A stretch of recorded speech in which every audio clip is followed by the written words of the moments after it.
Bom dia, boa tarde, boa noite, nerds e sobreviventes de todo o Brasil.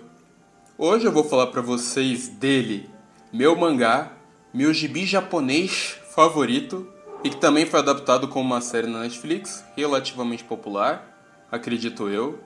Do mangaka Haruasu, apresento a vocês Alice in Borderland.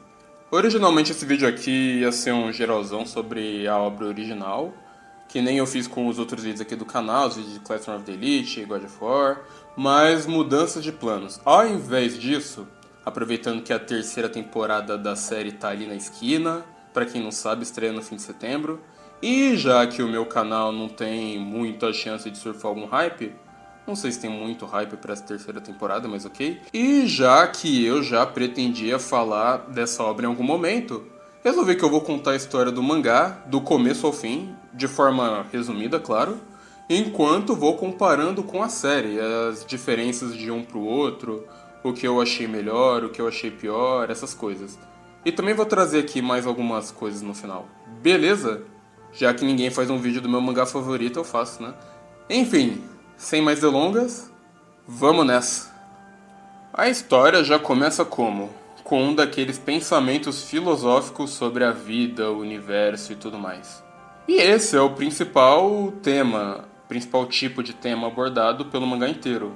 O sentido da vida, dar valor à vida, fazer o melhor uso dos seus dias, ser grato pelas coisas simples e comuns do cotidiano e tudo mais. Essa questão vem do nosso protagonista que dá nome a essa obra, o Arisu. Arisu é uma versão japonificada do nome ocidental Alice, já que os japoneses têm dificuldade de fazer o L. Caso alguém não tenha percebido, o título e a história como um todo fazem alusão à famosa obra britânica Alice no País das Maravilhas. Mais um dia comum, na cidade grande, Tóquio para ser mais exato, o Arisu está participando de um simulado nacional para o exame para ingressar na faculdade e na vida adulta também. Afinal, o Arisu tem 18 anos e está no último ano do ensino médio. Então tem que começar a pensar nessas coisas aí. Só que não. O Arisu não tá nem aí pra nada, tanto que ele mesmo se considera um NPC. Já usava o termo em 2010, antes de ficar popular, que coisa. Ele e o amigo dele, o Shota, Shota, tá ali do lado de fora da escola, matando aula, falando de safadeza, vendo safadeza, tentando ver safadeza pelo menos, falando de como a vida é dura, como é triste ser burro, como a juventude é um saco, e como a vida adulta parece ser um saco maior ainda, um sacão. Alerta spoiler para os mais jovens, é mesmo, mas faz parte. A gente vê que ele tem problemas com o pai muito exigente, muito preocupado com as aparências e que vive comparando ele com o irmão mais novo, que é ótimo aluno, é diligente, comportado, que também mantém bem as aparências, é o orgulho da família, aquela coisa toda. A vida familiar dele não é a melhor coisa do mundo. Então ele, Deprê e Ed, como tá no momento, vai até o bar do brother dele, o Karubi, que tem todo o estilo de delinquente japonês, saca? Esse cara aqui é brabo. É bom de briga, claro, faz sucesso com a mulherada e já tem o próprio bar com 18 anos de idade. Isso sem ter terminado o ensino fundamental. E até tem planos de ter uma fazenda na Austrália, olha só. E você aí, nerd, trabalhando em um mercado. Desculpa. Ele e o Arisu estudaram juntos quando eram molequinhos. Anos depois eles se reencontram quando o Arisu e o Shota estão levando uma surra de uns caras lá. O Karubi dá um pau neles e vira amigo dos dois. Amizade mais improvável não existe, mas é muito boa. Conversa vai, conversa vem. O Arisu dizendo que se o mundo fosse um apocalipse, zumbi, climático ou coisa assim, aí sim ele se daria bem na vida. Não pede. Que o universo dá, amigo. De uma forma ou de outra, o universo dá.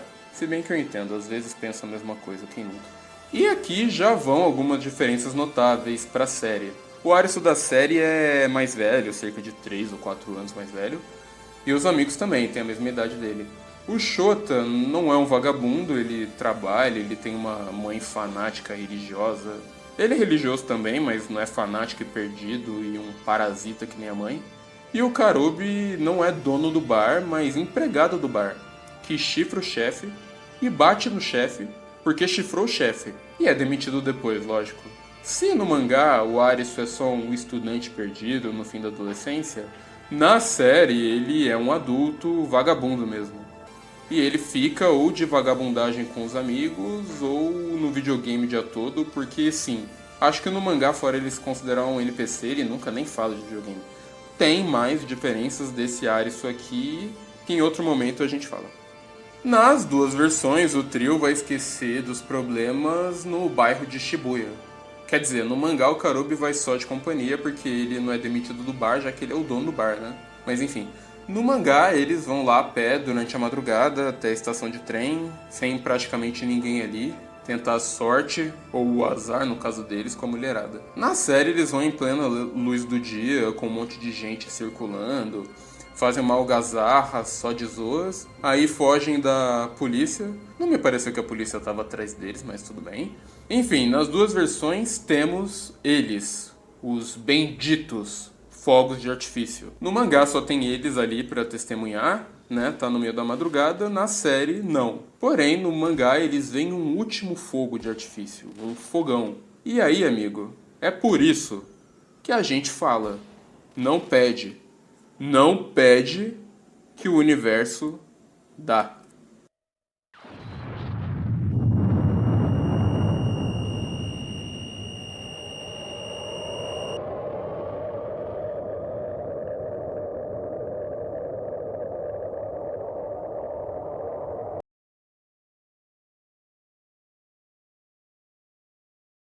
O trio, que estava dormindo no que parece ser o bar do Karubi, acorda. Na série, o trio sai de uma cabine de banheiro na que eles estavam se escondendo da polícia. E quando eles saem de onde eles estão, vem um mundo, uma Tóquio bem, ou melhor, totalmente diferente. Apocalíptica, abandonada pela humanidade, estilo The Last of Us mesmo. E como você acha que eles ficam com a situação? Exatamente. Felizes pra cacete, lógico. Eu também ficaria. Dois deles, pelo menos, ficam. Os dois iludidos aqui tão crentes que é um sonho. Tá que pariu, viu? E tão só aproveitando. Mas quem acompanha esse canal aqui, alguém acompanha? Já tá ligado que uma hora a conta chega. Pois é. No mangá não tem letreiro gigante anunciando nada, ainda não tem edifício também. E aqui vamos nós, mais algumas diferenças notáveis, bem notáveis aliás. O trio, aqui no mangá, entra em uma daquelas praças que acontecem aqueles festivais que a gente tá cansado de ver em anime, saca? É, aqui tem festival, tem episódio das termas, episódio de praia também, aliás, até demais. Isso aqui ainda é um mangá afinal. Eles são atraídos pelas luzes, pela comida, pelos souvenirs, pelos jogos. Pelos jogos, tadinhos, mal sabiam eles. E nessa, ainda iludidos, menos o Karubi, porque tem que ter alguém são aqui no grupo, né? O Karubi tem mó vibe de Zoro, não tem? Quem concorda? Aparece mais alguém, do banheiro, uma mulher. Um mulherão, aliás. O nome dela é Shibuki. E ela, quando percebe que eles são uns iludidos, uns perdidos, que não sacaram a gravidade da situação, já fica como? Tensa. O que deixa o Karubi ainda mais tenso. Mas aí, filhão, já era. É, filhão, tarde demais, não tem escapatória desse trem não. Quer sair vivo dali? Vai ter que jogar. E jogar o quê? Você me pergunta.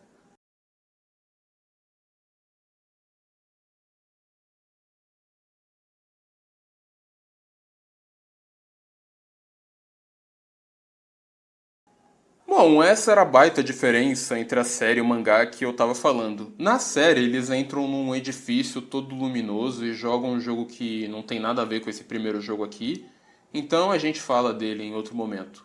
O jogo em si é representado por uma carta de baralho, nesse caso, 3 paus, o que, parando pra pensar, faz todo sentido. Cada um dos participantes tem que tirar um papel da sorte. Então, nesse caso, são 4. O papel da sorte vai vir com um nível de sorte, grande sorte, péssima sorte, enfim. E dependendo do seu nível de sorte, vai vir uma pergunta. Enquanto esses dois iludidos estão tentando acordar para a realidade, o Karubi toma iniciativa, afinal ele é o mais racional da situação. E tira uma grande sorte. Então, sem perguntas para ele, vai ter a pessoa amada de volta, tem que ir para o sul, vai lá pra BC, maravilha. Enquanto o Karubi questiona a Shibuki sobre algumas coisas, ela diz que viu gente morrer em outros jogos e que não dá tempo de explicar muitas coisas agora, dada a situação em que eles estão. O Shota tira a próxima sorte então. Uma pequena sorte. Ele recebe um sem sorte nos negócios, descansa em paz, evite oeste e uma questão de matemática. Bem simples, inclusive, mas ele, sendo japonês, consegue errar. E aqui vamos nós. A resposta era essa, mas ele deu essa. Uma diferença de 3 pontos, 3 unidades. Então o que? Vem voando 3 delas. 3 o quê? Entenderam agora, não é? Ótimo. E se essas luzes aqui se apagarem todas, também já sacaram, não é? Ótimo. Então, enquanto o Arisu tá ali em choque, com dificuldade de raciocinar, a gente continua o nosso jogo. Ninguém morreu ainda, uma pequena sorte, ainda sorte, afinal. A Shibuki é a próxima, e ela recebe azar. Casamento vai ser uma desgraça, estudar não leva a nada, não falei? Não vá para o leste e responda a pergunta.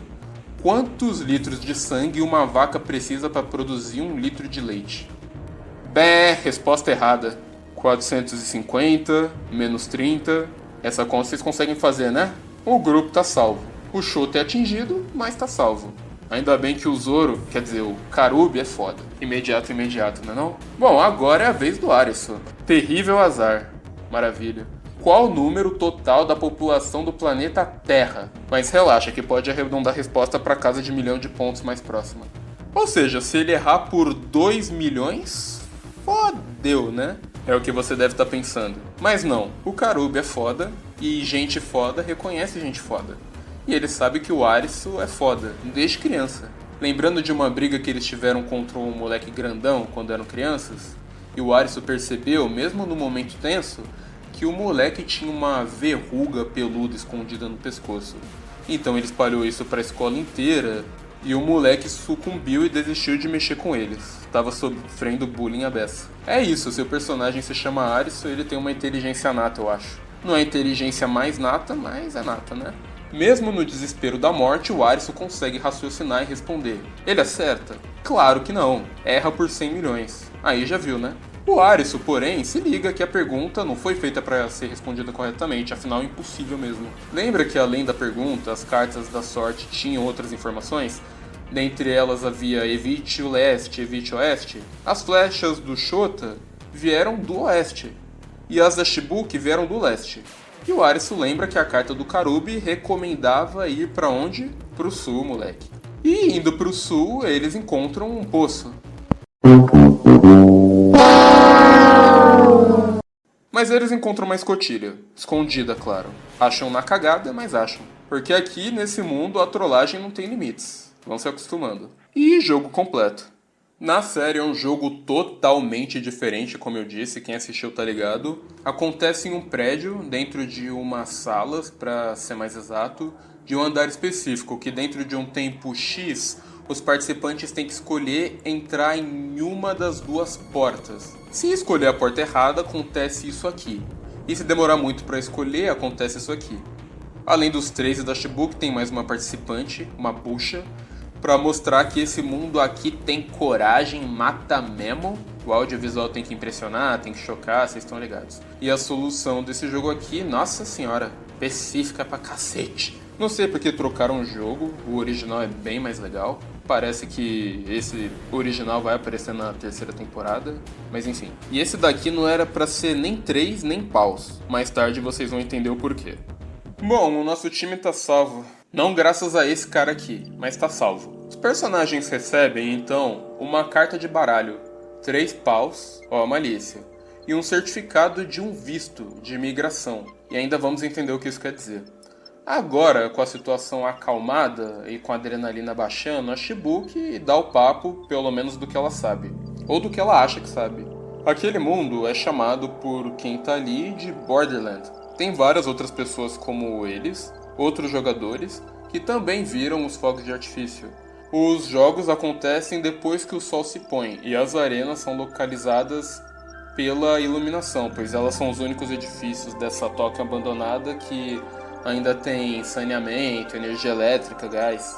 Enquanto ela explica, tem jogos acontecendo, tem gente morrendo e a vida em Borderland é isso aí. Ah, verdade, e a gente vê, junto dos nossos novatos, um monte de visto expirando. Quando você vence uma partida pela primeira vez, você recebe seu visto. E o número da carta diz por quantos dias você pode ficar em Borderland. Como o trio aqui venceu o 3 de paus, eles têm 3 dias. E se jogarem um 4 de espadas, por exemplo, eles ganham mais 4 dias, enfim. Por isso, quem está em Borderland é obrigado a jogar esses jogos em que você ganha ou morre. E o que acontece quando o seu visto expirar? A Shibuki do mangá e da série são bem diferentes. Aqui no mangá ela é só uma recém-formada que tem dificuldade com trabalho excessivo e sem sentido. Ela é gentil, ela é mais empática, simpática também. Ela consegue ser uma personagem carismática. A da série, eu não vou dizer que ela é babaca exatamente. Ela é mais direta, mais prática, bem mais simples, pouco... Ela é menos desenvolvida, vai? E ela se mostra mais antipática, mais egoísta, mais ambiciosa, a ponto de, pra subir na empresa em que ela trabalha, fazer o famoso teste do sofá, sabe como é, né? O Shota também é bem diferente. Na série, a mãe solteira dele é uma fanática que dá pro padre, dá o dízimo. Fiel tem que dar, né? O dízimo. E aqui no mangá, ele é só o filho de um casal pobre que fica cavando a própria cova financeira. O Karubi é um delinquente japonês clássico, ele é de quebrada. E a mãe dele, ela é uma profissional autônoma que trabalha ofertando o seu corpo, vamos dizer assim. E o Arisu é a ovelha negra da família, que nem na série, mas mesmo assim é diferente. O Arisu aqui no mangá, como eu já tinha dito, ainda tá na escola, tem 18 anos, então a vagabundagem dele é perdoável ainda. E o pai, reitor de uma universidade respeitada, é todo vaidoso, é bem mais rígido, é babaca, o pai dele é babaca. Também sempre comparando ele com o irmão, impedindo o Arisu de fazer as coisas que ele gosta, fica reprimindo ele. Na série, o Arisu tem seus 20 e poucos anos, só fica de vadiagem em videogame. E o irmão e o pai dele até se preocupam, eles até tentam ajudar, mas ele não quer. Ele é um perdido, aparentemente, porque a mãe morreu e é isso aí. Em outras palavras, na série, o Arisu é mais babaca e menos empático, menos carismático pela forma que ele é construído. Pelo menos foi assim pra mim. E o pai dele é bem menos babaca na série, o que torna o apreço que a gente tem, ou pelo menos que eu tenho, pelo Arisu da série um pouco menor. A gente conhece esse background todo aí, enquanto o nosso time aproveita essa Tóquio desolada enquanto ainda estão vivos. É um momento de descontração, eles estão aproveitando, mesmo tentando sobreviver. Tem tempo de dar umas risadas, zoar, essas coisas. Esses momentos de respiro e reflexão para lembrar que a vida, apesar de tudo, vale o esforço. São muito importantes para a narrativa, inclusive. Afinal, é o tema central da história, aqui no mangá, pelo menos, como eu falei. E são bem mais frequentes no mangá, aliás. Na primeira temporada quase não existe. É bem escasso, tudo mais direto ao ponto, foca na ação, na brutalidade, na tensão, mas ok, é questão de gosto. E o Shota do mangá é bom em alguma coisa, olha só. Eu critico, mas eu gosto dele. Um momento ao redor da fogueira, amigos são ótimos, a vida é boa, legal. Mas o Karubi já coloca o pessoal de volta na realidade. E recomenda eles participarem de mais um jogo, mesmo eles tendo mais 3 dias. Assim eles vão ficar acostumados com o sentimento de perigo, mais preparados. Exceto o Shota, que tá com a perna machucada, então ele fica de fora dessa. E a Shibuki, que decide ficar pra trás porque ela já tá acostumada, né? E pra não deixar o Shota sozinho também. Porque diferente da série, aqui ela é gente boa. Na série ela fica pra trás com ele também, mas por outras razões. Então, nessa noite, o Karubi e o Arisu vão participar de mais um jogo.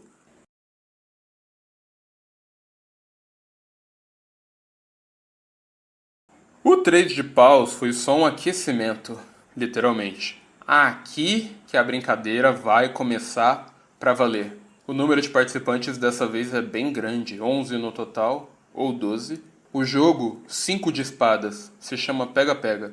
Pra você que não lembra, ou pra você que resolveu assistir o vídeo mesmo sem ter assistido nada, sem ter lido nada, o que significa o naipe e o número, além do número de dias de visto como recompensa? O número da carta do jogo representa o nível de dificuldade, então quanto maior, mais difícil. E o naipe representa o tipo de jogo, o tipo de habilidade principal que vai ser testada ou exigida naquele jogo. O paus é trabalho em equipe, cooperação, inteligência interpessoal e habilidades variadas. Espadas é a capacidade física, atlética, inteligência sinestésica, muscular. Ouros é a capacidade intelectual e cognitiva, raciocínio lógico. E por fim, copas, que testa sua... Sabe o que mais? Eu vou falar de copas depois. Quem fala isso tudo pro nosso time é esse cara que tem cara de pilantra, mas não é pilantra, o Nitobe. Não julguem o livro pela capa. Então, já sacaram, né? Esse jogo aqui é pra quem é bom das pernas. Os participantes estão em um edifício em forma de L e tem um assassino. Ele tá armado e vai caçar os participantes. É game over se todo mundo morrer pro assassino, ou se o tempo de 30 minutos acabar. Se eles encontrarem um apartamento que tem um botão de stop e apertar, eles vencem. E se tentar sair do prédio que está cercado de mina terrestre, já sabe. Os participantes se preparam, eles têm uns 5 minutos de vantagem em relação ao assassino. Alguns se preparam melhor que outros. O Nitobe, quinta série, não vai embora, se junta ao nosso time. Isso não vai durar muito tempo não. Tem essa mina aqui, ela tá preparada. Deve ter ouvido muito Anitta, né? Tem esse cara metido a foda, mas ele é foda mesmo, apesar de ser um babaca. Tem esses novatos aqui, mais uns iludidos, e mais esse pessoal, e o jogo começa. O assassino é esse cara aqui, que eu chamo de Horseface porque em inglês é mais fácil que cara de cavalo. O cara é sinistro, além de armado, o maluco é gigante, um monstro. Morreu um, próximo. Morreu dois, próximo. Morreu três, Nitobe no tomo no toba. Morreu 4, vai em paz. Mas a mina é preparada, eu falei. Pratiquem esporte e se exercitem, rapaziada. Vai na mina aqui que é sucesso. Não era dessa mina que eu tava falando, animal. Nem vale a pena entrar na contagem. O Arisu não encontra a porta. Ele começa a ficar inseguro de novo, se achando inútil e tudo isso aí. O Karubi acha que ele foi chumbado, mas não foi não. Então o Arisu saca que por causa da máscara a visão do Horseface é muito limitada. O mangá te deixa muito tenso nessa parte. Ele consegue escapar, já tá acostumado a ser invisível mesmo. A autoestima dele e brabice dele é essa montanha russa aí, tipo Walter White, se acostume com isso. Como é uma situação de vida ou morte, todo dia a gente passa um pano. Esses dois aqui fazem um time e bolam um plano. O Karubi, querendo vingar o Arisu, se junta ao time e se integra ao plano. Atacar quando o Horseface tiver que recarregar a arma. O plano de pegar o pegador parece que dá certo. Só parece. Conviver com gente inteligente te deixa meio inteligente. O Karubi sabe que o Arisu saberia que teria alguma coisa errada nesse plano aí.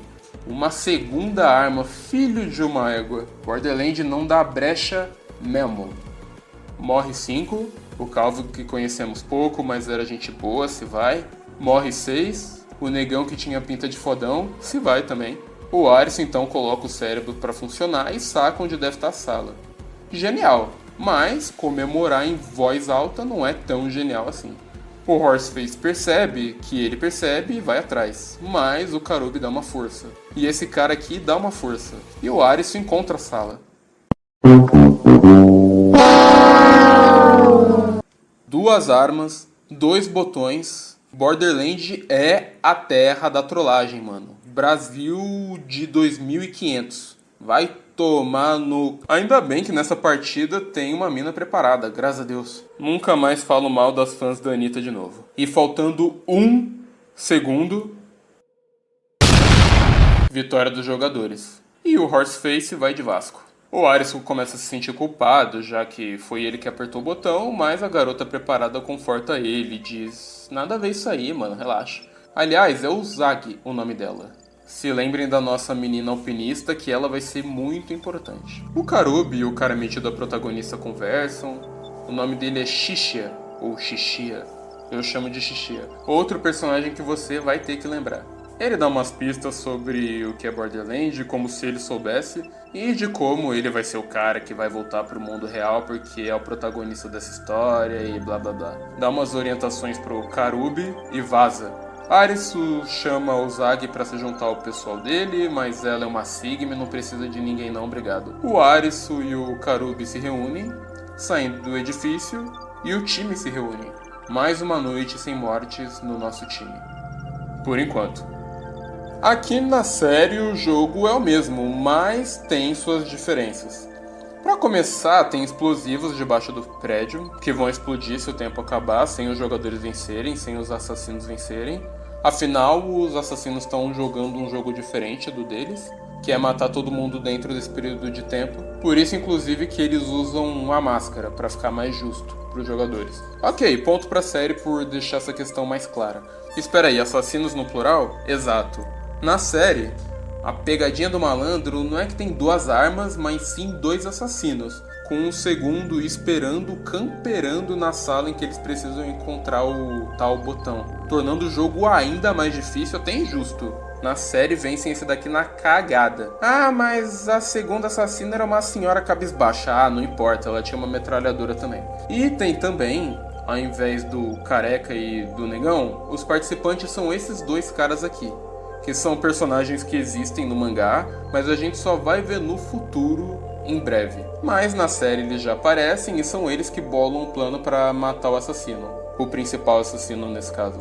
E conseguem. Depois de muito sangue jorrando, conseguem. Até porque aqui o Horseface não tem 2 armas e nem tem esse tamanho todo. Encontrar um Kariane ator no Japão deve ser complicado mesmo. E o Karubi aprende sobre as pistas que o Shisha passa pra ele sem querer querendo, do walkie-talkie de um dos jogadores mortos na partida. Os 2 personagens nem interagem, inclusive. Enfim, só falando das diferenças no geral, mais considerações minhas depois. O Arisu tá de boaça, mais um sobrevivente. Batendo palma pro sol, sentindo o toque da grama, a vida é boa demais quando você tá vivo. E tá certo ele, deem valor às coisas comuns do dia a dia, rapaziada. A maior parte da história da humanidade é sem água encanada e sabonete, e picado de cobra e de mosquito sem parar. É só o Arisu que tá de boa mesmo. O Karubi tá procurando por pistas, por uma resposta, seguindo a pseudo-dica que o Shisha deu pra ele, e ele tá ferrado pra cacete, depois dos 5 de espadas. O Shota tá se sentindo deixado pra trás, embora algumas coisinhas deixem ele um pouco animado, e a Shibuki tá cansada, Borderland é estressante, Burnout é frescura perto disso aqui. Ela e o Shota conversam sobre algumas coisas e ela fala pra ele sobre o primeiro jogo que ela participou, antes do 3 de paus. Na série ela só menciona, mas aqui a gente vê esse jogo, em detalhes, um jogo de copas.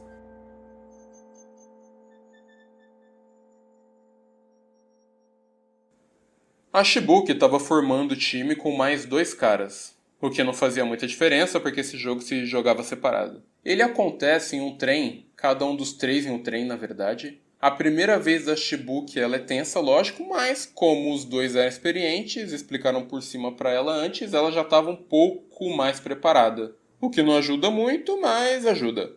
O jogo de 2 de copas é o seguinte: além do vagão inicial, tem mais 4 vagões. Um desses vagões tem um gás mortal, venenoso, espalhado. Não dá pra escapar dele. Você fica preso em cada vagão por 5 minutos. Depois desse tempo, a porta pro próximo é aberta. Os jogadores, porém, têm uma máscara de gás e 3 cilindros de ar, que vai permitir eles ficarem de boa no vagão que estiver venenoso. E o ar do cilindro dura também 5 minutos. Uma vez colocado, não dá pra tirar e reaproveitar.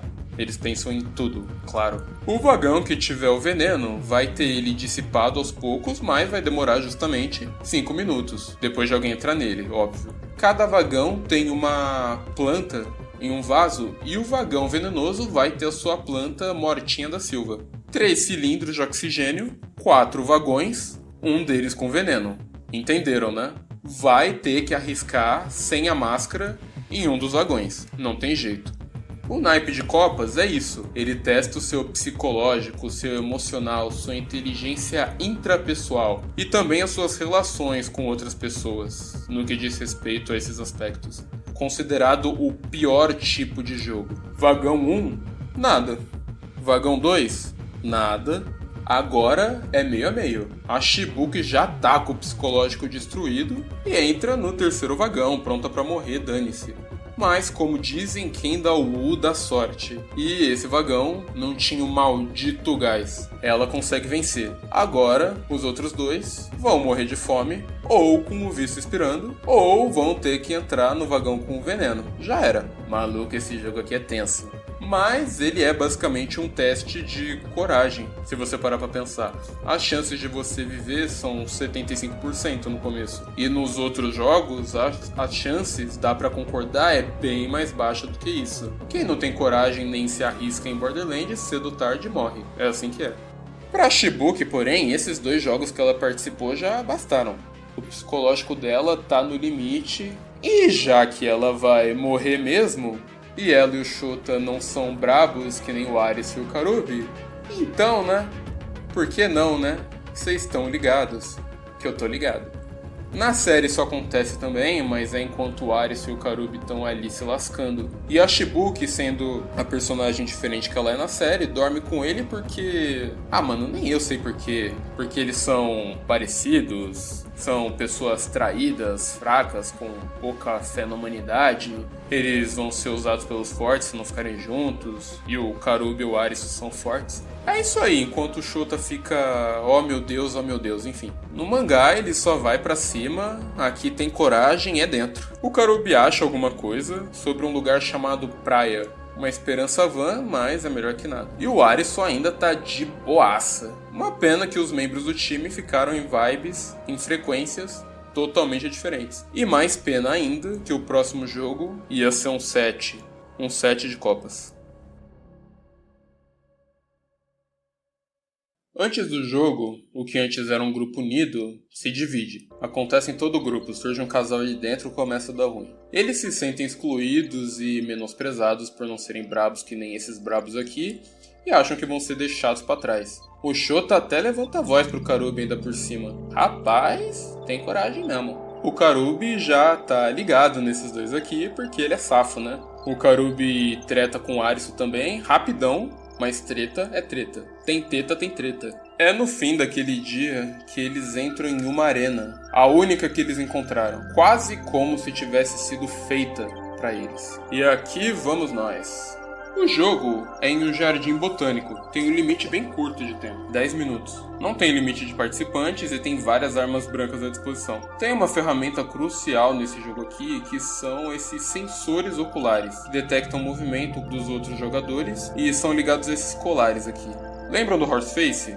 Ele também estava usando um. Quando os jogadores venceram ele apertando os botões, o que aconteceu com o Horseface? Já fica avisado. Se o jogo te pedir para colocar alguma coisa no corpo, saiba que vai dar ruim. Eles colocam os colares, já era. Se armam, entram no jardim e o jogo, 7 de copas, esconde-esconde, começa. 3 dos participantes são ovelhas. Um dos participantes é o lobo. Quando o lobo olha para uma ovelha, aquela ovelha se torna um novo lobo. E quem olhou se torna uma ovelha. Nessa partida de 10 minutos, vence quem for o lobo no final. Os colares das 3 ovelhas restantes vão explodir. Aí o desespero toma conta. O Shota é sorteado como o primeiro lobo. Então ele olha pro Arisu, que se torna o lobo. Que olha pra Shibuki, que se torna o lobo. E ela vaza. Ou pelo menos tenta. O Karubi alcança ela, tá pronto pra matar, se precisar vai matar o Arisu e o Shota também. Rola uma luta. Então a Shibuki olha pro Shota e ele vaza. E o Shota olha pro Arisu e ele vaza. O Karubi diz que vai matar, a Shibuki também tá pronta pra matar. Tava pronta pra morrer meio-dia atrás, mas a autopreservação sempre grita mais alto, sempre. E o Arisu também tá pronto pra deixar eles morrerem. Um briguento maloqueiro, um inútil e uma quase estranha, dane-se. E todo mundo tenso pra cacete e apavorado. Quem diria que o Shota seria a voz da coragem e da razão nessa situação? Ele se sente mal por ter fugido antes e por ser um semi-inútil e se desculpa. Ele diz que dormiu com a Shibuki, joga na cara do Arisu, né, que ele é o único virgem do grupo agora, vai morrer mesmo. E o Arisu se lembra quando conheceu o Shota, quando o Arisu se interessou por alguma coisa, por violão, E o pai dele, que aqui no mangá é um babaca, dá um jeito de tirar o violão do Arisu e até o professor dele. E diz pra ele ser mais como irmão, super inteligente, aplicado e não sei o que. Então o Arisu se revolta e joga uma pedra na própria casa. O Shota, que era da sala do Arisu, estava passando ali, assume a culpa de bom grado e foge do pai do Arisu. No dia seguinte, o Arisu vai agradecer e assim eles ficam amigos. E ele se lembra dos momentos que ele e o Shota e o Karubi passaram juntos, nos momentos bons e ruins, legais e difíceis, e que os dois sempre tiveram ali pra apoiar ele. E também se lembra de uma conversa com o Karubi, quando ele estava entrando no ensino médio, no último ano. Que talvez ele gostaria de viajar por aí em um trailer e escrever artigos de viagens, e que ele gostaria de ir primeiro para a Austrália por causa do pôr do sol. O mesmo lugar que o Karubi disse que gostaria de ter uma fazenda lá no comecinho, lembram? O Shota conseguiu amolecer o coração do Arisu, parabéns pra ele. E de todo mundo, né? E o Arisu desiste do jogo. Ele vai esperar no local inicial uma ovelha encontrar ele e aceitar a morte. Afinal, ele deve a vida aos amigos, a felicidade, o suporte, já que em casa ele não encontrava nada disso. O Karubi e o Shota recusam, eles compartilham o pensamento do Arisu e a vontade de deixar os amigos viverem. E falando pelos comunicadores dos colares, à distância eles se reconciliam, reatam a amizade antes do suposto fim. E o Karubi até admite que o sonho dele de ter uma fazenda na Austrália é porque o Arisu disse que queria ir pra lá. Ah, que bonito. A Shibuki tá pouco se lixando, não tem nada a ver com essa amizade aí, só conhece os caras há, sei lá, poucos dias, então ela vai de encontro com o Arisu. Mas a conversa dos amigos amolece ela também, e ela se esconde do Arisu. E o Arisu, o lobo, começa a caçar as ovelhas dos amigos dele. O Shota, o Karubi, a Shibuki também, qualquer um. O Arisu caça desesperadamente para deixar alguém viver no lugar dele, mas todo mundo se esconde dele. Prefere morrer do que viver às custas da vida de alguém que importa para eles. Compreensível. É por isso que o jogo se chama Esconde-Esconde. E depois de ser informado pelo Karubi sobre a praia, o tempo acaba e a partida termina. E o Arisu vence. Maluco, vou falar pra vocês. Acho que foi a maior quantidade de caralho, puta que pariu, que eu já soltei lendo um gibi, cara. Fiquei que nem o Arisu. É óbvio que ele fica destruidaço, mano. Ele jura vingança e enrabar quem organiza essa merda toda e vai mandar tudo pro caralho. Por fim, ele não tem coragem de procurar pelos cadáveres dos amigos, mas ele não pode só deixar eles lá jogados também. Então ele sepulta eles com óleo e fogo, destruindo o jardim inteiro junto. Maluco, no mangá esse 7 de copas é dose demais. Toda a tensão, toda a carga emocional, puta que pariu, caralho. Só quem leu sem saber de nada sabe qual é a sensação, mano. A comparação com o 7 de copas da série eu vou deixar pro final desse vídeo, eu acho melhor. Lembram da Usagi? Ela tá sobrevivendo, ela manja de caça, manja de mata, e ela encontra o Arisu, que tá ali jogado. 3 dias sem comer, sem sequer se mexer, provavelmente. Completamente entregue, só esperando morrer de sede mesmo. Ela salva ele, dá um mingau pra ele, abrigo, ela é gente boa.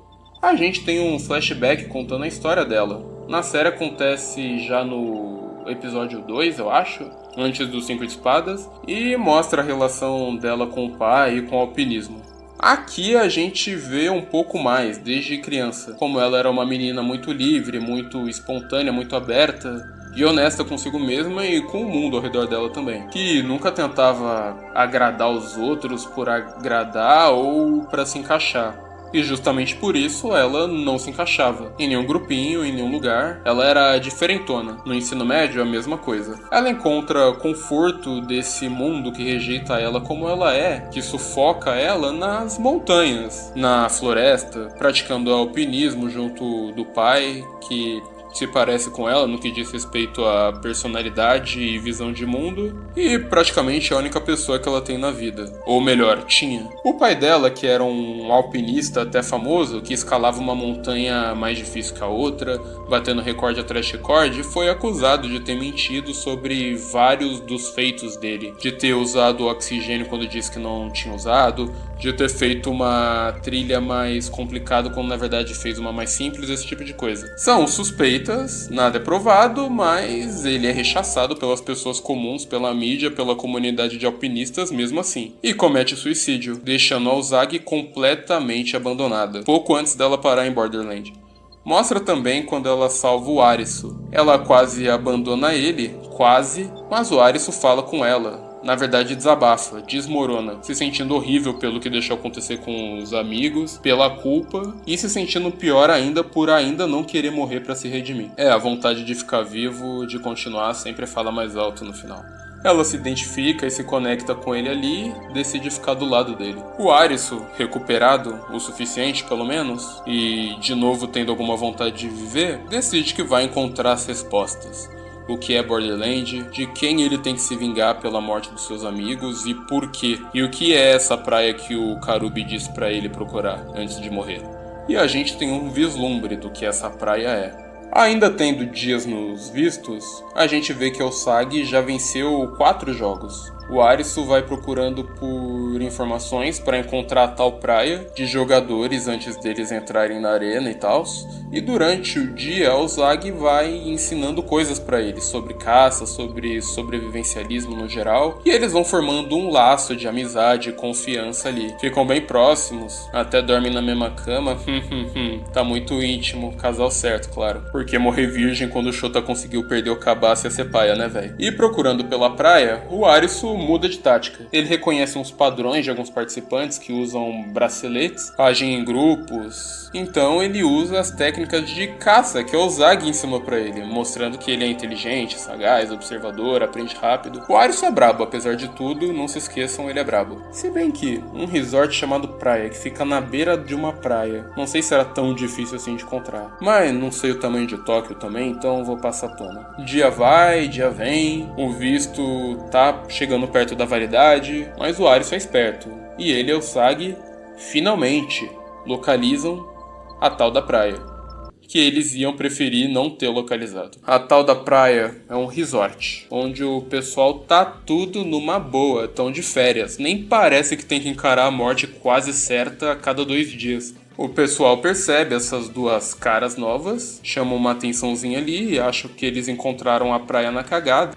Mas, independentemente de como, eles são levados para conhecer o líder do lugar. O Arisu fica decepcionado, porque a expectativa é uma coisa triste. E a energia do lugar também não é muito boa. Tem caroço nesse angu. Não tem nada a ver com a resposta que ele estava procurando e que ele fica obcecado daqui pra frente. Especialmente aqui no mangá. Procurando a resposta em um lugar chamado Praia, não é Death Stranding. Mas enfim, já chegaram até ali, né? Pra não perder viagem, vão conhecer o chefão do lugar.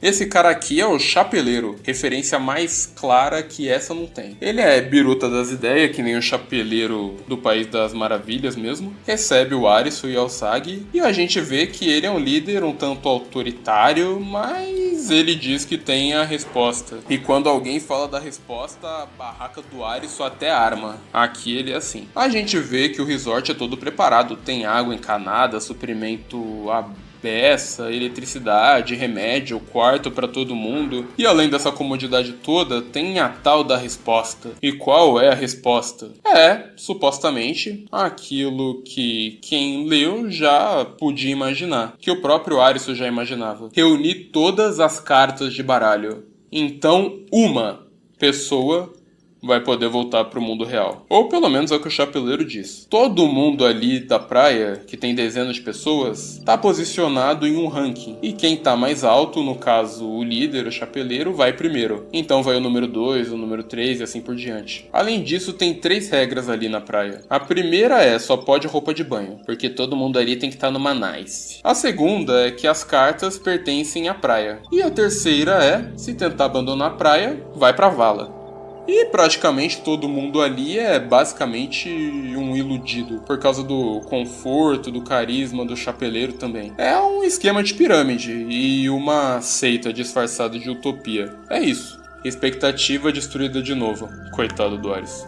Lembram do Shisha? Ele é membro da praia. Membro do alto escalão, inclusive. Na noite em que toda a praia se reúne e organiza para o pessoal ir para os jogos, ele reconhece o Arisu. A expectativa dele também é quebrada porque achou que era o Karubi que ia sobreviver e ficar devendo um favor para ele. Se deu mal, otário. Mas ele vê que o Arisu não é um iludido e pretende usar isso a favor dele no seu plano, seja lá o que for. Na série, eles não são recebidos pela praia, são nocauteados e capturados quando encontram ela. Não sei porquê, mas a explicação sobre como funcionam as coisas ali dá na mesma. Acho que foi pra deixar a coisa toda mais tensa, sei lá. E o Shisha, quando vê o Arisu ali na multidão, diz que pode usar o Arisu no plano dele porque... não sei. No mangá é porque ele vê o Arisu ali decepcionado e conclui que ele tem algum cérebro em relação à maioria, mas ali na série não sei porquê. O pessoal vai aos jogos e a gente vê brevemente o 6 de espadas, que consiste basicamente em matar uma cacetada de predador. Mas quem joga é um pessoal sinistro da praia que tá armado até os dentes. E esse cara mais sinistro ainda aqui mata uma hiena no braço. Pra quem não sabe, hiena é um bicho sinistro. Muito mais do que parece. A mordida dela é pior que a de um leão. É um absurdo. Era pra ele ter perdido a mão aqui. Mas ok. O Arisu tá ali pensando na vida e ele conhece essa personagem aqui, a Kuina, que é meio amiga do Shisha. Por isso, quando o Shisha fala dele, ela vai dar um oi. Ela se mostra bem extrovertida, bem descontraída, conta um pouco da história dela, zoa o Arisu quando ele fica vermelho, fala da Usagi e tal. Então, os caras que estavam no 6 de espadas chegam. Esse trio aqui é osso. Esse cara aqui, o Aguni, que venceu a hiena na mão, na série ele aparece pela primeira vez no 5 de espadas, no episódio 2, junto de outro personagem que também é da praia, o Tata, mas a gente não conhece ele ainda aqui no mangá. E assim como o Horseface, o físico dele tem esses dois caras aqui, o Last Boss e o Neragi, dois merdas. O Aguni, que é o número 2 da praia, olha o Sagi, menina nova, no mangá é a primeira vez que ele se vê, e só diz, leva ela pro meu quarto. Ninguém ele se mete, porque ninguém ali é louco, sabem que o cara é embaçado, e o pessoal que segue ele é embaçado. E a Kuina diz, meu irmão, se você for, você já era. Mas dane-se, o Sagi é a única pessoa que o Arisu tem agora, a única pessoa com quem ele se importa, e vai do mesmo jeito. Na série, o Arisu é corajoso, fica no caminho, tenta impedir de fazer alguma coisa com o Usagi ali, então o chapeleiro aparece na hora e ajuda, legal. No mangá, o Arisu bola um plano ali na hora, no momento em que ele entra no caminho, os caras já mandam quebrar os membros dele e ele fica em choque. Então ele vê o chapeleiro passando por ali, tem uma ideia. Ele mete o caô, diz que recebeu uns privilégios ali por ter dado umas informações quando chegou, e ainda bem que ele escolheu o lado do líder justo e não do dele, senão ele tava ferrado. O chapeleiro vê a situação, escuta e intervém, meio que pra confirmar o que o Arisu fala de ser um líder justo e se exibir um pouco pros seguidores dele ali, protegendo os novatos na frente do pessoal todo e tudo mais. Bom, ele tá marcado por esses milicianos aí agora, eventualmente ele vai se dar muito mal, os dois vão, mas por enquanto tá safe. Eu não falei, mas a praia é dividida em duas facções, a do chapeleiro e a facção bélica, a milícia do Agni. Apesar de trabalharem juntos e tudo mais, mas tem um porquê pra isso. O Arisu da série e do mangá tem intelectos diferentes. O da série tem uma inteligência lógica, matemática forte. Tanto que na introdução do primeiro episódio mostra que ele tem um monte de livro de geometria avançada, mostra ele vencendo jogos de raciocínio lógico no celular com a maior facilidade. E o Arisu do mangá é mais forte em inteligência social, emocional, interpessoal. Lembram que ele nem conseguiu ajudar o Shota naquele cálculo do jogo de 3 de paus? Aqui no mangá a inteligência dele é relacionada às pessoas, ao coração humano. No mangá aparece, para cada personagem, qual a especialidade dele. O do Arisu é copas, justamente faz todo sentido com o tema do mangá. E se tivesse isso na série, o Arisu de lá seria Ouros, provavelmente. Vamos de side quest? Sidezinha? Mas que vai ser importante pro futuro. O 4 de copas. De volta no mundo real, tem esse garoto aqui, que tá no final do ensino fundamental, o Doudou, Mano, eu não tanco esses nomes, cara. Borderland é a terra da zoeira mesmo. Ele tá afim dessa mina aqui e usa o velho truque do derrubei minha borracha. Talvez esse truque funcione quando você sabe o que falar depois. Não é o caso do nosso jovem inexperiente aqui. Ele vive com a avó porque a mãe tá hospitalizada. Criança criada por vó já sabe como é, né? E também ele se mostra preocupado com o futuro, precisa entrar numa escola legal no ensino médio. A situação econômica do país não tá muito boa. Seja lá o que os japoneses consideram uma economia ruim, essas coisas. E essa mina aqui é a luz da vida dele. Já falou alguma coisa além de um obrigado pra ela? Não. Mas nessa idade, amor não precisa fazer sentido, não. O brother dele, que leva jeito com as minas, então oferece uma força com a garota que ele tá afim. Legal e tal, o Dodo fica agradecido. O problema é que esse camarada, o Ninomiya, leva jeito com as garotas até demais. Aí, já viu, né? Ele já tá frustrado com a vida, se sente traído e só queria ir pra qualquer outro lugar que não fosse ali. Não pede que o universo dá, cara. Aquela história que a gente já conhece. Fogos de artifício, toque abandonado, o cara não entende nada, vai pra um prédio onde tem outras pessoas, ninguém tem saco pra explicar nada, a criança tá tensa. Elevador, jogo 4 de copas. O jogo vai acontecer no topo de um prédio.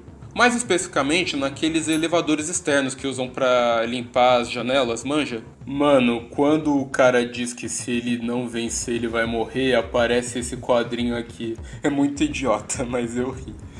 O jogo se chama Enquete. Vão aparecer perguntas de duas alternativas, a mesma para todos os jogadores, e eles têm 1 minuto para responder cada uma. Eles começam do meio do prédio, de 20 andares. Se acertar a resposta, sobe um andar, se errar, desce um andar. Se chegar ao topo, vence, tá salvo. Se chegar no térreo, é game over. As alternativas das perguntas, totalmente aleatórias, têm sugestões que ajudam a concluir se tá certo ou errado. A primeira, por exemplo, perguntamos a 100 donas de casa do interior quantas colheres de chá cabem em uma colher de sopa. 83% disseram 3 colheres, 17% disseram 4. Uma maioria e outra minoria. Entenderam? As duas primeiras perguntas são de boa, todo mundo acerta, tá fácil aí. Mas é Borderland, né, camarada? E aqui o negócio é trollagem, caralho. Quando desce um andar, o pessoal fica em choque, literalmente. Agora o garoto acordou pra realidade. Cedo ou tarde todo mundo acorda. A quarta, todo mundo acerta na cagada. Ops, espera. Não, todo mundo não. Vai tomar. Escolher a minoria errada é game over de vez. Mas, pelo menos escolher a minoria certa sobe 2 andares. Então aparece essa pergunta sobre francês. Essa mina aqui diz que já estudou um pouco de francês, então o pessoal conta com ela, mas para japonês o francês deve ser tão fácil que nem o mandarim é pra gente. E ela confirma isso, não passando nenhuma segurança. Esse cara aqui vai na dela e adivinha só. Ih, rapaz. Vai tomar no cu, filha da puta. Ela se sente mal porque não fez de propósito. Mas depois de descobrir que fazer alguém escolher a resposta errada faz você subir 5 andares, ela não fica mais tão mal assim. Até tenta fazer de novo. É, cara, o jogo de copas é isso aí.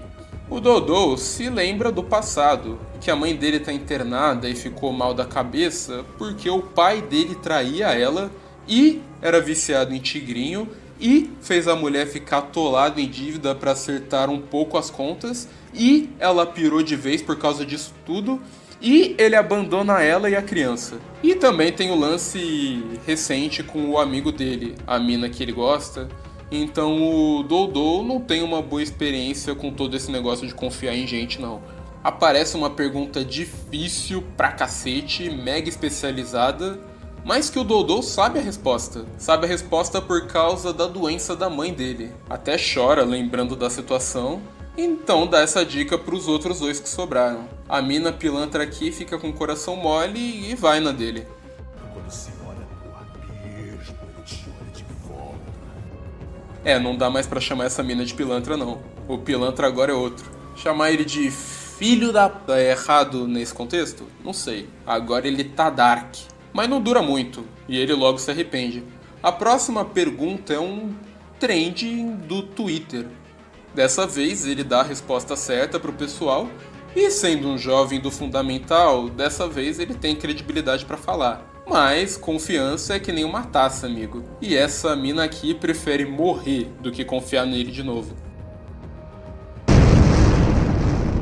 E é isso que acontece. Essa morte aí ele vai ter que carregar, mas eu não vou julgar demais. Tudo que vai e volta. Ou pelo menos deveria ser assim.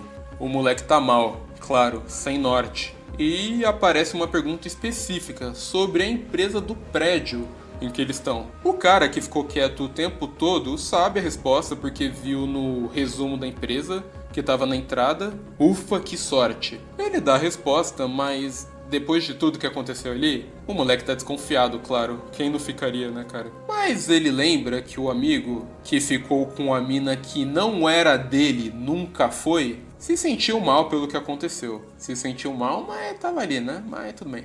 E concluiu que prefere morrer também do que nunca mais confiar em alguém. O que faz sentido, é até sábio da parte dele. E ele vai na do cara do capuz. E chega ao topo do edifício. Jogo completo, ele vaza vazado. O cara encapuzado é o último que sobrou. E agora todas as perguntas são sobre a firma. E ele não leu o resumo da firma inteiro, né, cara? Se deu mal. Ou não, porque o Doudou volta com o resumo da empresa e dá as respostas pra ele lá de cima. Jovenzada, tudo que vai e volta. Ou pelo menos deveria ser assim. E os dois vencem. Depois de mais uma quinta-feira em Borderland, eles recebem um 4 de copas e o cara do capuz explica tudo que ele sabe de Borderland e como as coisas funcionam por ali. O Doudou ainda tá mal pela moça que morreu, mas é Borderland, cara, acontece. Ele é consolado e decide fazer as pazes com o amigo dele, quando voltar pra realidade. Só quem é criado por vó pra perdoar um fura-olho mesmo. Depois disso, os dois seguem caminhos separados. Imagino eu, porque o cara encapuzado, o Arisu, sabia que a praia não era um lugar tão legal assim. Esse jogo, o 4 de copas, não existe na série, o personagem do Doudou também não. Mas não se esqueçam dele, porque no futuro ele vai ter um papel muito importante. No futuro. O Arisu e a Ozagi tentam reunir informações sobre Borderland, sobre a situação toda, sobre a situação dos outros jogadores, buscando a tal da resposta para aquilo tudo. Tem essas duas garotas muito suspeitas aqui, e o Arisu encontra onde eles descartam os desertores. A maioria é gente ferida e doente, na verdade. O Shisha e a Kuina falam. Gente que não pôde ser recuperado com a medicina arcaica que eles têm ali. Então o alto escalão finge que são desertores para usar de exemplo e manter o pessoal na praia na base do medo. Mostrando qual é a da praia de verdade, como aquilo é um esquema de pirâmide e seita disfarçada de utopia que é, o Shisha convence o Arisu, que está determinado a fazer pelo menos a Ozagi voltar para o mundo real, ouvir e ajudar no plano dele. A gente vê o 4 de ouros, o primeiro jogo de ouros que a gente conhece aqui no mangá. Esse daqui é uma questão de lógica bem famosa, acredito eu, em que você tem que descobrir qual de 3 interruptores, A, B ou C, acendem uma lâmpada de uma sala fechada. Aqui eles estão em uma sala que está inundando e se não resolverem logo, a água vai alcançar fios elétricos desencapados e vai todo mundo de Vasco. Eles conseguem resolver graças à personagem da An, que é inteligente pacas também. Na série, o Arisu participa desse jogo, a Kuina também, e na verdade um teste pro Arisu subir pro alto escalão da praia. A An tá avaliando ele. Ele passa e tudo mais, mas não sei por que queriam fazer ele subir pro alto escalão. Ele não demonstrou nada demais pra eles ali. E que teste idiota pra avaliar alguém também, nada com nada. A noite de jogos acaba e recebemos a notícia, agora o Arisu se lascou, que o Chapeleiro e o número 3 dele, o Kuzuryu, morreram nos jogos. A An, no entanto, agora que é a pessoa de mais alto escalão da facção do Chapeleiro, é levada até o corpo dele e ele não morreu nos jogos. Na real, ele foi assassinado fora. Agora, quem matou o Chapeleiro?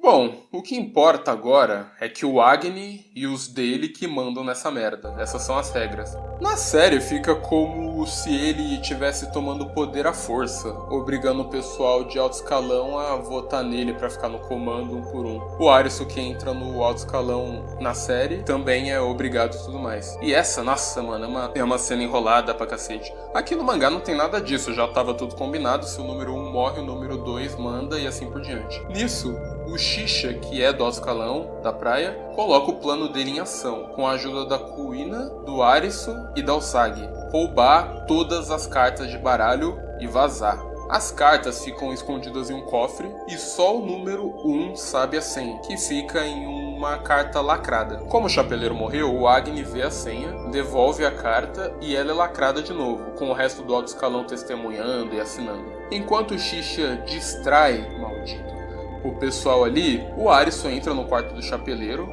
agora do Agni, já que ele é o líder, e encontra o cofre. Ele e o Shisha estão falando por walkie-talkie e o Shisha descobre pela reação do Agni a senha, que não estava dentro do envelope e na verdade estava no lacre do envelope. O cara é um desgraçado, mas é brabo. Até o Arisu fica impressionado. Ele digita a senha, não vai, agora ele se deu mal.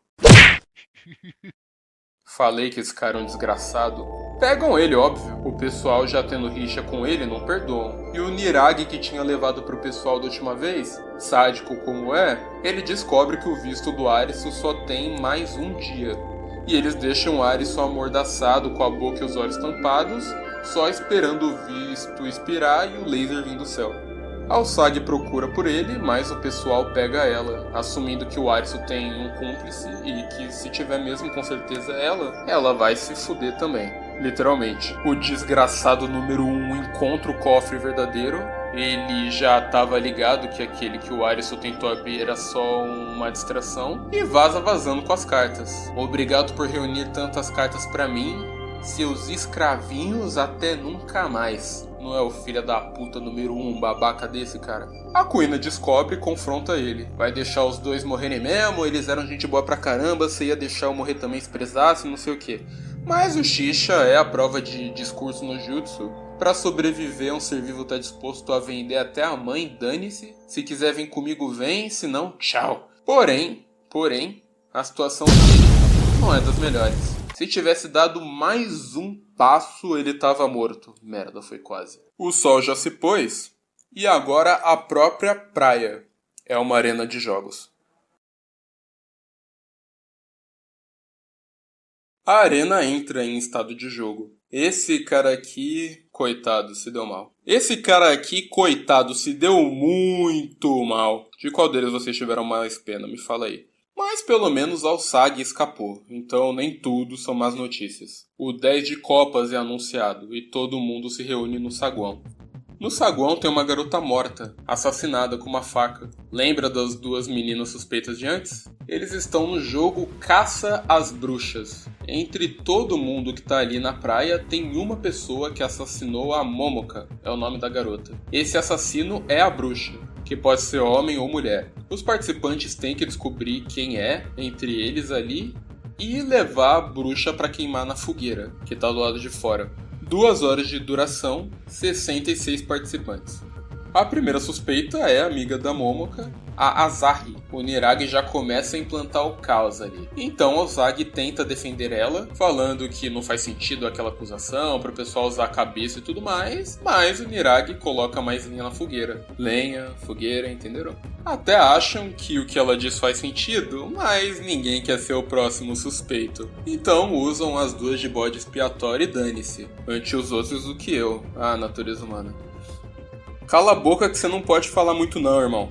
Tem essa mulher aqui, que também é de alto escalão e que é muito suspeita. E claro, a gente sempre pode contar com um asno para piorar a situação. Esse cara aqui, um dos poucos que sabiam que o chapeleiro não tinha sido morto em um jogo e sim assassinado, diz que ele foi assassinado. O pessoal começa a parar para raciocinar, pena que tarde demais. A facção armada toma conta, a partir de agora é todo mundo bruxa, seus bucha e corre negada.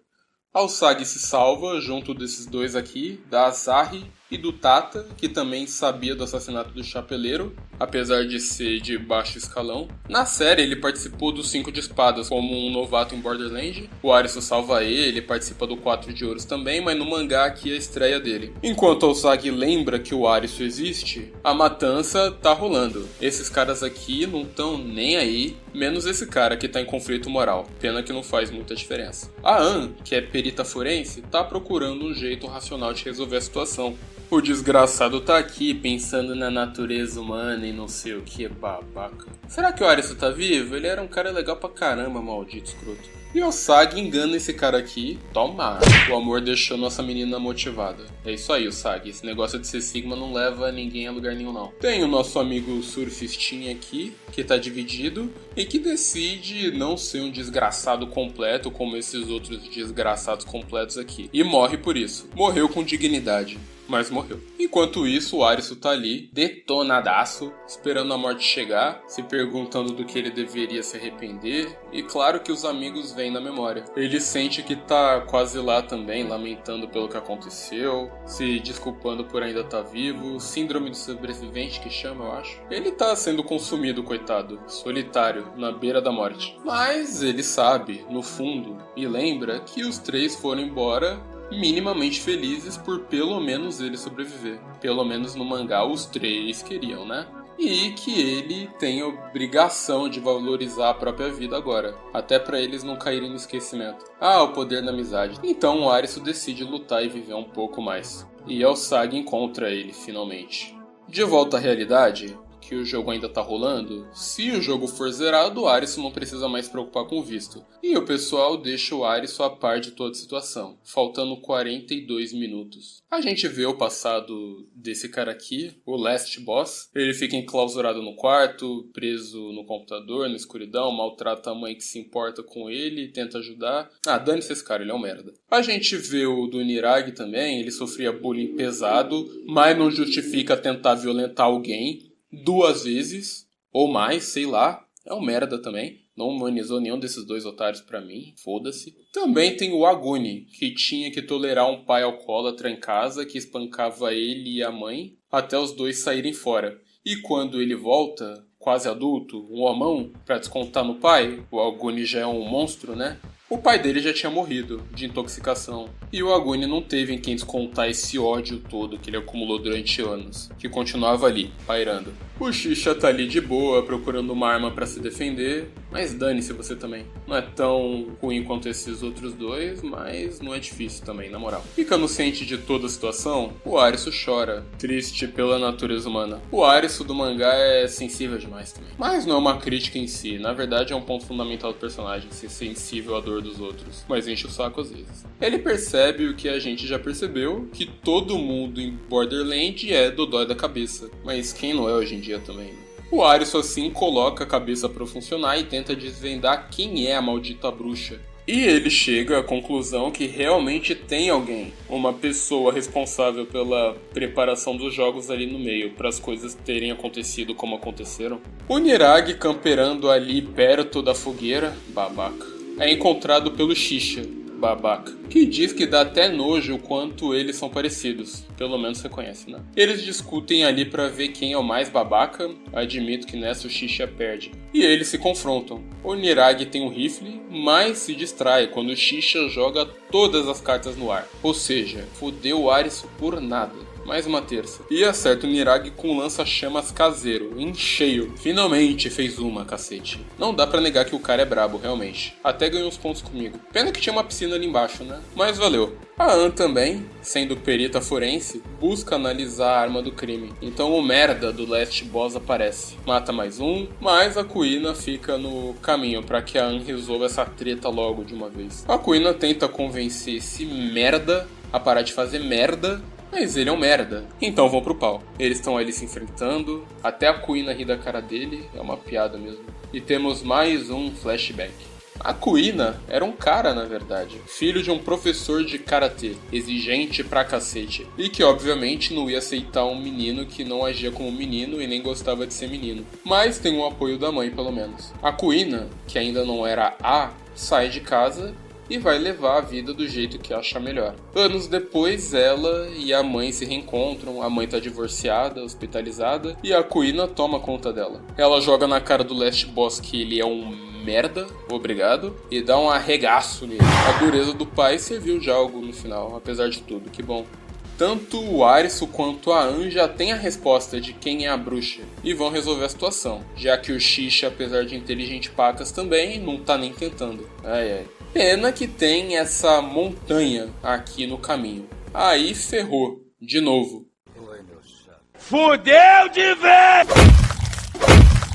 O pessoal tá convencido que ele é a bruxa, mas o Arisu revela que não. Ele é só mais uma ferramenta dos organizadores dos jogos. A pessoa que ele matou, pra surpresa de ninguém, foi o Chapeleiro.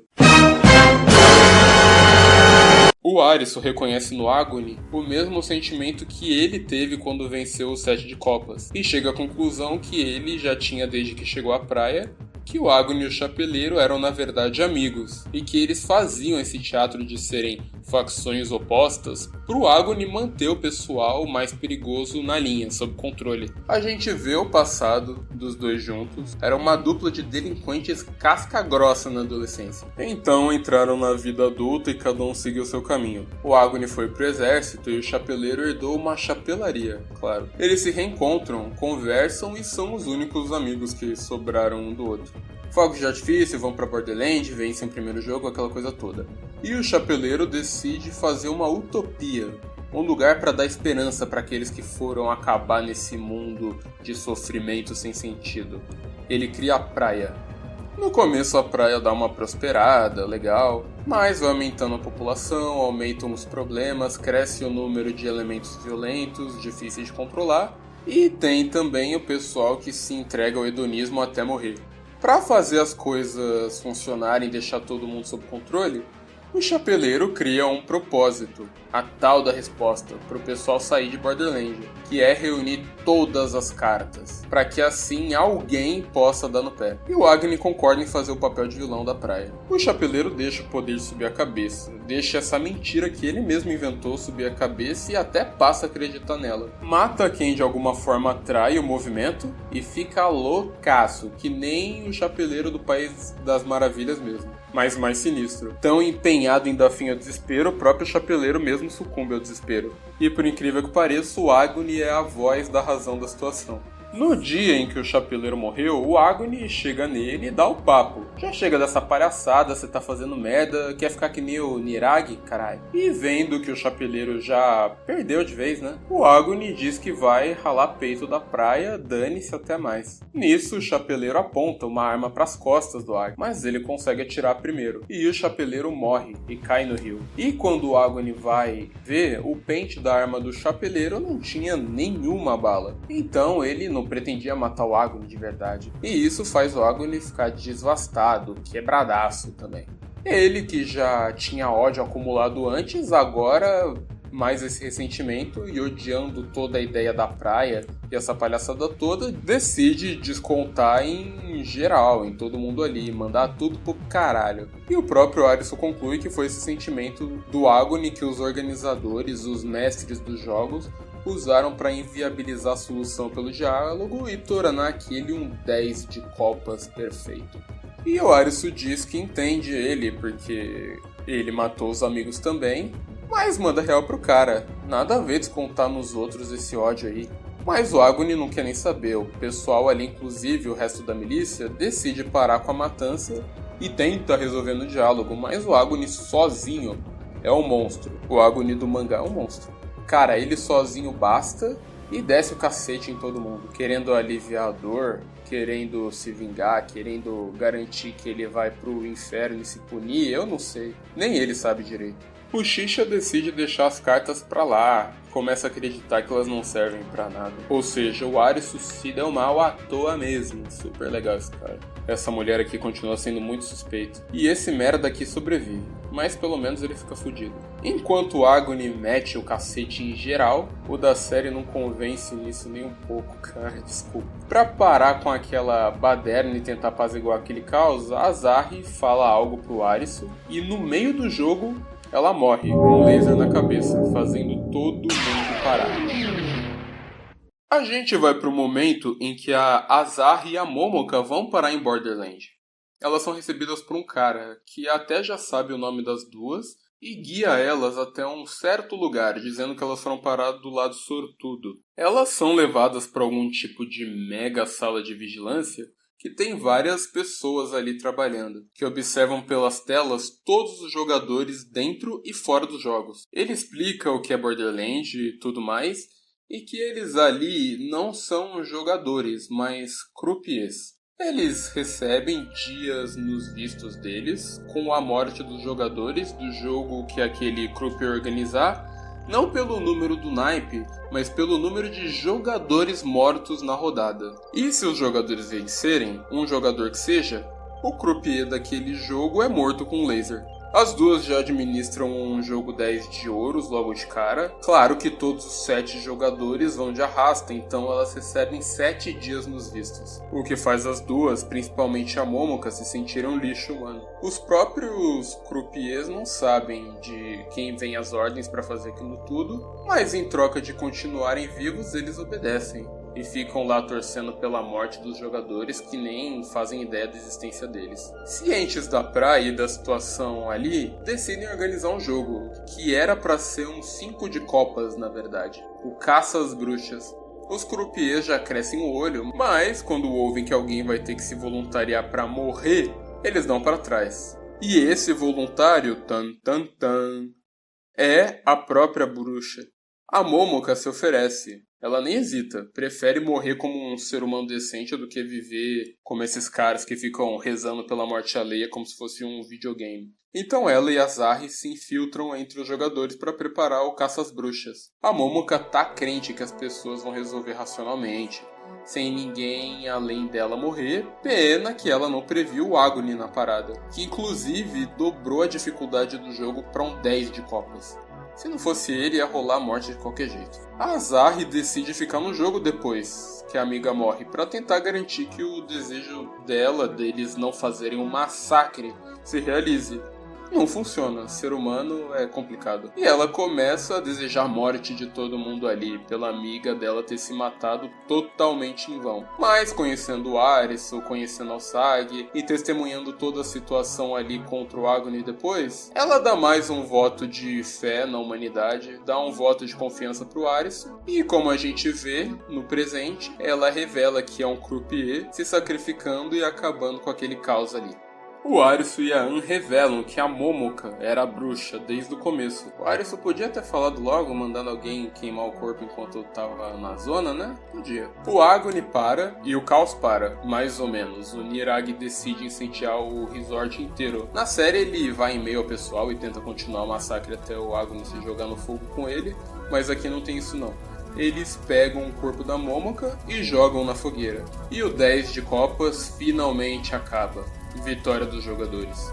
Ninguém comemora, claro, é uma noite de terror. Todo mundo só testemunha a praia chegando ao fim. A Usagi lembra desse cara e o pessoal da milícia concorda em ir tentar salvar ele, apesar do resort estar em chamas. O Last Boss tá ali derrotado e o Tata pronto pra matar ele por ter matado o amigo dele pelas costas, aquele asno. X9 não tem muita esperança não, mas ele deixa pra lá, o Last Boss vai morrer mesmo e nem se importa, então o Tata prefere não sujar as mãos. Morreu feliz, mas morreu. Na série, como esse amigo X9 não existe, o Tata não tem do que se vingar, o Last Boss só morre ali. O Shisha volta e se reúne ao pessoal ali, na maior cara de pau, como sempre, falando que esse negócio de utopia não é pra ser humano e que é melhor assim. Tanto a Kuina quanto o Zag querem meter um socão na cara dele, eu também, mas o Arisu deixa pra lá e só tá feliz por estar vivo. Na série geral, perdoa esse cara, só esquece, tá de sacanagem. Agora, com o 10 de copas, todos os jogos de cartas numeradas, de Asa a 10, dos 4 naipes, já foram zerados pelo menos uma vez. Esse cara aqui não leva nenhum soco, esse cara aqui morreu, mas passa bem, paciência. Na série, depois daqui, o Arisu e a Usagi, o Shisha e a Kuina também, como se nada tivesse acontecido, encontram a base dos croupiers, agora abandonada. Já já vocês vão entender o porquê. A próxima fase dos jogos é anunciada, já falo disso também. Com os 4 assistindo, a primeira temporada acaba, sobe os créditos. Voltando pro mangá, no dia seguinte, o Arisu tá deprê, todo mundo ali tá deprê. A Usagi pensa em um jeito de animar o nosso protagonista e a Kuina dá uma solução óbvia. Mas essa aí não, pelo menos ainda não. As duas que estão juntas da An e desse cara aqui, que não tem na série, o Mahiru, que era um dos altos escalão da praia, discutem sobre a situação toda. Quem eram a Asahi e a Momoka, se as cartas serviam para alguma coisa, quem organiza essa palhaçada e o One Piece da questão. O que é Borderland afinal? Uma punição divina? É a top do futuro? O mundo inteiro tá assim ou é só ali? A An, apesar de ser da ciência, reconhece que tem coisas que a ciência nunca vai poder responder ou que os humanos nunca vão encontrar qualquer sentido. Ela não é uma fanática, que bom. E, enfim, o pessoal que sobreviveu decide fazer um memorial para aqueles que morreram na chacina. E fazem questão que o Arisu participe, afinal, ele que resolveu a parada. Podia ter resolvido melhor? Sim, mas resolveu, né? À noite, todo mundo se reúne ao redor da fogueira e lembram dos mortos da praia que eles conheciam, que eles eram mais próximos, pelo menos. Seus nomes, personalidades, profissões, gostos, peculiaridades, histórias, sonhos. Um desejo de não deixar quem se foi cair no esquecimento. Como o Arisu fala, histórias são a prova de que nós aproveitamos a vida.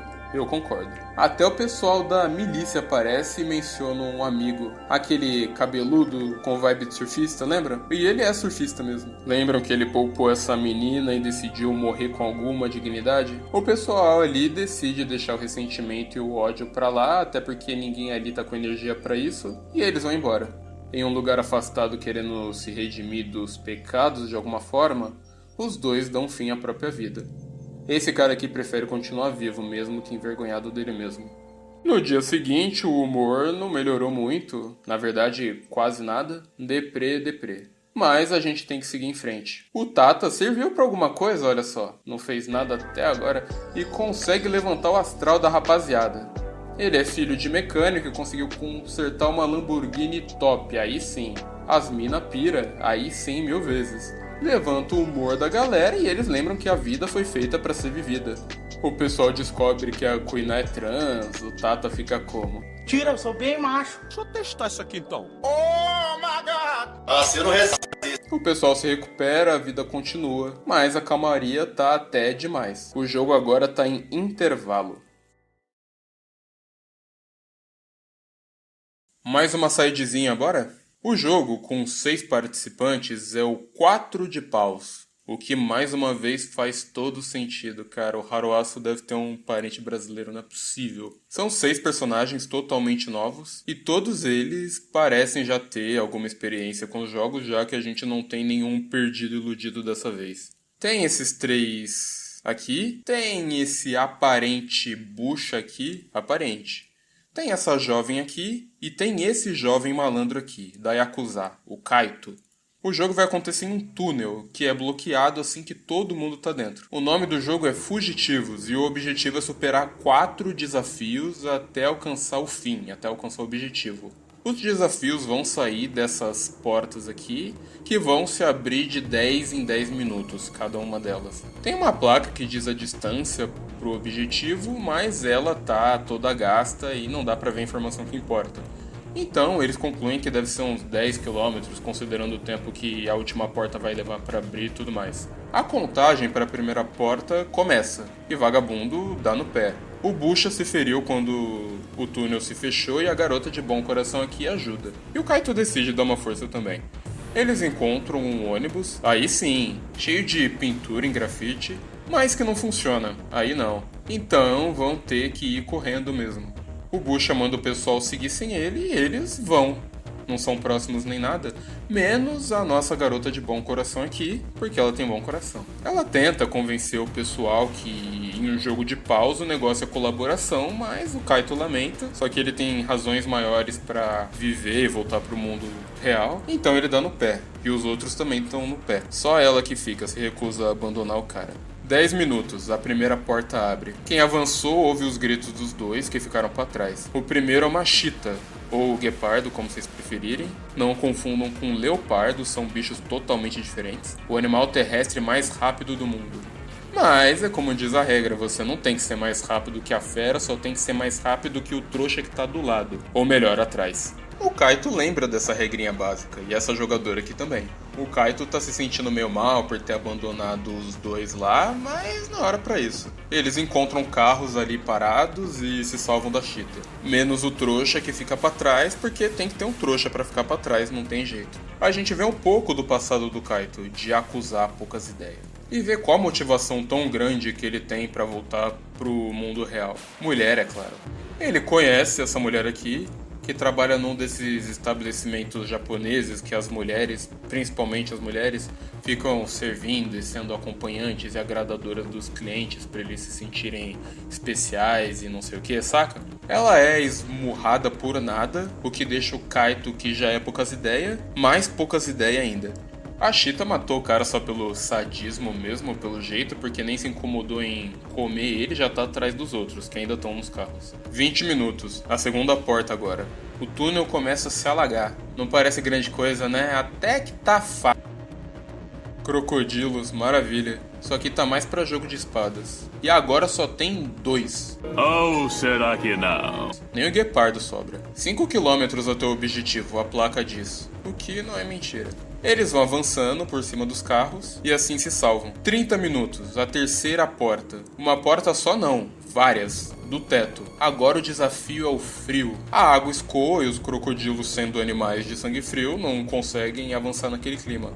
O clima ali no túnel tá beirando o polar e eles não estavam preparados para aquilo. O Kaito até tenta dar uma ajuda para outra participante aqui, mas não dá mais para ela. Ela reconhece que como já abandonou alguém no jogo, não pode reclamar de ser abandonada e fica para morrer. O Kaito é o último agora. Tá ferrado, mas tá determinado. Ele se lembra de um momento com a garota que ele salvou, eles se tornam próximos, ficam juntos e ela diz que provavelmente por ter sido abusada na infância pelo pai, que ela se envolve muito fácil com homens idiotas. Então o Kaito decide abandonar essa vida de mafioso pra ela, uma vez na vida pelo menos, ter um cara decente do lado dela. Ele tá determinado a fazer dessa mulher feliz, a mulher que fez ele decidir ser uma pessoa melhor e tudo mais. Muito bonito. Pena que aqui é Borderland, né, cara? O último portão se abre. É uma explosão. O Kaito avança no veneno. Ele vê a luz no fim do túnel, mas eu não sei onde.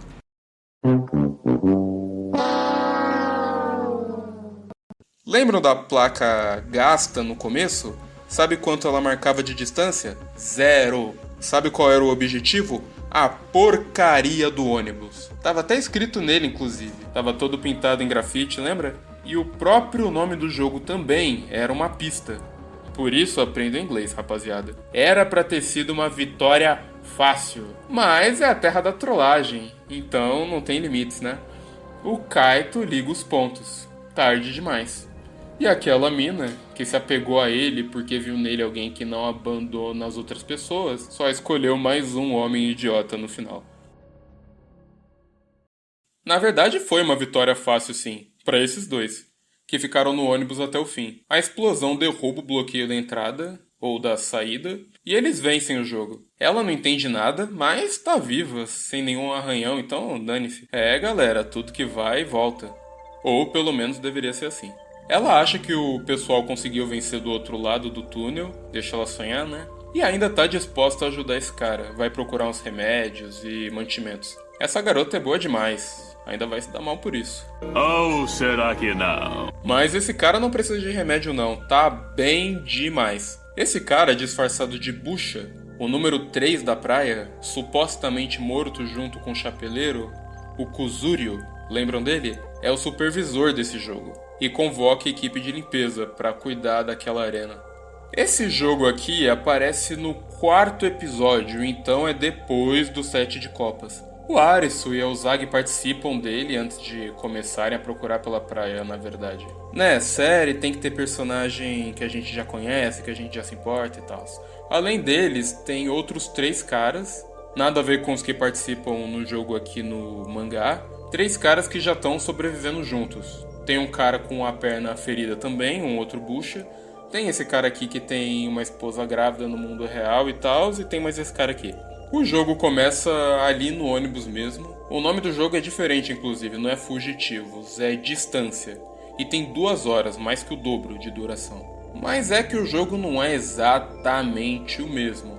O cara ferido fica ali no ônibus, então os 4 que sobram correm, sei lá, uns 6 quilômetros, por aí. Sem encarar perigo nenhum, só no gás. Então eles encontram o primeiro desafio, que aqui é um tigre, já no meio dos carros, e pegam um dos caras. Avançando, eles encontram uma moto e o Arisu decide levar a moto até o ônibus para usar o combustível nele e tentar salvar o bucha que ficou para trás. Levar uma moto pesada pra cacete, enquanto tá exausto, por mais de 6 quilômetros, em menos de 1 hora. Ok. E, por alguma razão, o Zag e esse outro cara, o pai de família, vão até o fim sem saída, só pra esperarem lá e a enchente vir depois e eles correrem dela. O pai de família morre, o Zag corre e o Arisu e o outro cara vão até lá com o ônibus e salvam ela da enchente. Na série, esse jogo é muito esquisito, podiam ter feito 4 de copas no lugar. Paciência.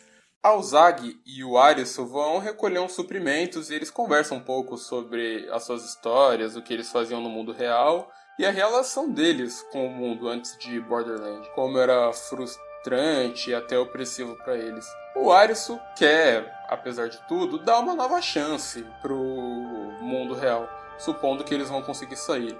E diz que eles conseguem lidar se eles estiverem juntos, praticamente tá se confessando pra ela ali. Mas a Zag não tá exatamente querendo voltar não. Ela ainda odeia aquela realidade que fez o pai dela se matar e que sempre rejeitou ela também e tá praticamente rejeitando ele ali também. Por eles não compartilharem dessa mesma visão e determinação. O Arisu fica puto, fica revoltado, frustrado. Ele mesmo não sabe bem o porquê. Tá mais frustrado com ele mesmo e com quem ele foi até hoje do que com ela, na verdade. Reconhecendo que ele era birrento, reclamão desde criança e decepcionado com a pessoa que ele é e que por Borderlands não ter mudado ele o suficiente como ele gostaria. Enquanto isso, o pessoal tá se perguntando que raios é esse intervalo. Tem vistos que já expiraram, inclusive, mas os lasers não vieram. Então, fogos de artifício de novo. E a próxima fase dos jogos é anunciada para geral. Anunciada por ninguém mais, ninguém menos que os representantes de Borderlands. O Rei de Paus, o Rei de Espadas, o Rei de Ouros. Cada um dá o seu discurso ali. E claro, isso aqui sendo uma alusão ao País das Maravilhas, tinha que ter a Rainha de Copas. Falei que essa mulher era suspeita e ela já dá o papo. Para de procurar respostas, seus otários. Isso aqui é um jogo, o propósito dos jogos é serem divertidos e é isso aí. A próxima fase começa no dia seguinte, ao meio-dia, e fim da transmissão. Todo mundo fica perdidaço, sem norte, exceto esses 2 manés aqui. Eles estão motivados, estão no veneno. E os croupiers, como os jogadores venceram a primeira fase, todos eles vão de Vasco. Os reis não querem nem saber. E assim, a segunda fase de Borderlands começa.